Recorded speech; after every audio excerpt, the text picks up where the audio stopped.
What starts off to be just a normal documentary about the life of a new firefighter turns into one of the most compelling portrayals of the 9/11 terrorist attacks. It's going to be a beautiful day today, sunshine throughout, low humidity. Really 9/11 is a real-life documentary made by CBC following the events of September the 11th from an insider's view, through the lens of James Hanlon and two French filmmakers who were in Manhattan that one day. September 11th started out like every other day. It depicts the events of 9/11 through the eyes of the firefighters called to the scene just after the planes had crashed. Guys were just coming in. The relationship between what is seen and heard is quite significant in the film, as it gives a true insight into what it was like to be among the brave firefighters of New York at Ground Zero at the time of the attack. It was kind of routine. It was 8:46 in the morning. That's when Jules Naudet's camera engaged in recording a routine call out to a reported gas leak. After they hear what sounds like a plane flying close by, he lurches the camera sideways to catch the final approach of the plane and the first moment of impact in the background of the shot. A closer shot zooms clumsily in to capture an image of the billowing fireball. Zooming back out, in and out again, its uncertainty registering the moment of shock before settling on a more stable medium-long shot. Right then and there, I knew that. The combination of the image of the explosion and the screams and curses from the firemen create a chaotic picture for the audience. The intensity builds along with the screeching of the sirens and the quick movements of the camera. That looked like a direct attack. Chief World Trade Center. As soon as Jules and the chief enter the first tower, they are welcomed by vicious screams made by a lady on fire. We can hear the screams along with the sound of the fire extinguishers attempting to put out the fire. Jules decides not to record the burning woman, but the sounds of bellowing are enough to create an image for the audience.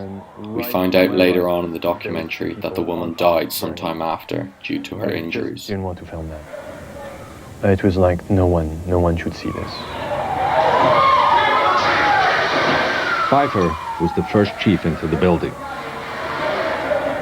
Right away, a guy from the Port Authority told him the damage was somewhere above the 78th floor. As well as the danger of debris falling from the top of the tower onto the streets, the firefighters also began to hear the crashing sounds of people jumping out of the tower. First, it was because debris was falling outside. Then, as the film shows people exiting the tower and the firefighters discussing strategy, viewers hear the loud, sharp crashing sounds. We don't get to see what happens. While we hear the deafening sounds of jumpers hitting the ground, we witness the blank, confused face of the firefighters, not knowing what to do or what they're dealing with. And the sound was so loud. With this scene comes a sense of hopelessness, as lives are being lost by the second, and still no solution to returning people safely from the top of the tower. That the better option is to jump. he was sure his brother was inside, and he wanted to get to him. Besides filming the horrific events themselves from up close, the camera also captures the look of bewilderment, disbelief, incomprehension, fear, and powerlessness on the faces of people caught in the most appalling disaster. Passing by people and filming them and filming their astonishment. Expressions on the people's faces, as well as the loud sirens, clearly indicate how detrimental this disaster was to the community of New York. As Gadion walks down the street beside the towers in hope of finding his brother, he tilts the camera back and forth between the people on the street and the tower in front of him. The retrospective interviews with the filmmakers and the firefighters that are interspersed with the footage confirm these responses.